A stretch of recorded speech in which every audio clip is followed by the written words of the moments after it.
Joining us now, retired Army Lieutenant Colonel Darin Gaub. He's a former Black Hawk helicopter pilot and squadron leader and co-founder of Restore Liberty. Colonel, thank you again for taking time to join us. Your insight always so important. How significant is this Slovakian delivery of the S300? Yeah, hey, thanks for having me on again tonight. And I would say that by comparison, the assessment of what Ukraine had for this system prior to this conflict starting was about 100 total systems, of which we expect somewhere between 20 and 25 of those systems have been destroyed since the conflict started. This is one system right now, that as we understand anyways, with about 45 missiles or so. And I guess in the end, I don't think it's a game changer as far as being a significant addition to the total number of forces that they have. However, the message that's being sent of moving systems out of one country into another based on a series of promises like putting Patriot missiles from U.S. forces into Slovakia that part's truly important. So, and we have to continue with the air defense blanket in Ukraine. This is one system to add to that, and every little bit counts at this point.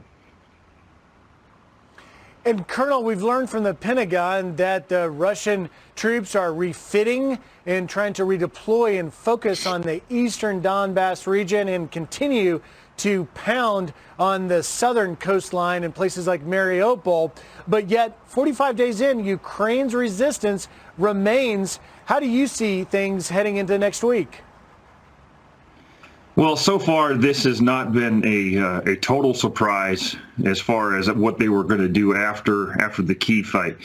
With it being largely a loss, which is something they needed to do, or Russia needed to capture within the first 10 days to 2 weeks, we anticipated that they would probably move and focus on the east, where they had a somewhat more friendly reception, I guess you could say, and the expectation of trying to grasp or capture the land bridge out of Crimea and keep their foothold there. So this is not a surprise, but what I think we need to keep our eye on is what will the Ukrainian military be able to do if they transition from largely a defense into potentially moving into an offense. And I think that could be a game changer if they're outfitted in a way that would allow them to do it. Well, that's a great point, Colonel. Can they go on the offense without things like those MiG fighters and the other heavier weapons that President Zelensky's asking for? Certainly difficult at best, to be sure. And warfare gets a lot more complicated when you go from the defense into the offense and try to sustain yourself on the move while you're advancing and all the different things that you're doing in the offense. I do not think that they are ready for that yet, largely because a lot of the supplies and the various systems that we've been talking about, javelins and harpoons and those other systems, and the MiGs, are not there. They're simply not there yet. There's a lot of red tape and bureaucracy that has prevented them from moving into Ukraine in the quantities that they're needed.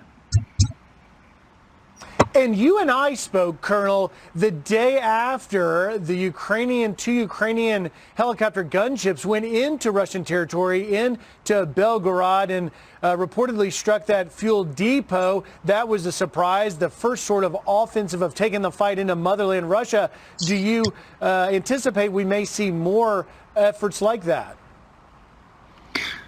I think we could. In the same way that Russia was targeting logistics and transportation nodes in the western part of Ukraine in order to reduce the speed of logistics and personnel moving towards the east and north. Ukraine could be looking at this as an opportunity to reach into those same places or similar functions in Russia in order to prepare their ability to move on to the offense. Like Belarus is one of their most significant railheads and roadheads, and if they can influence places like that, they're going to make their life at least a little bit easier if they're able to move into the offense in the future.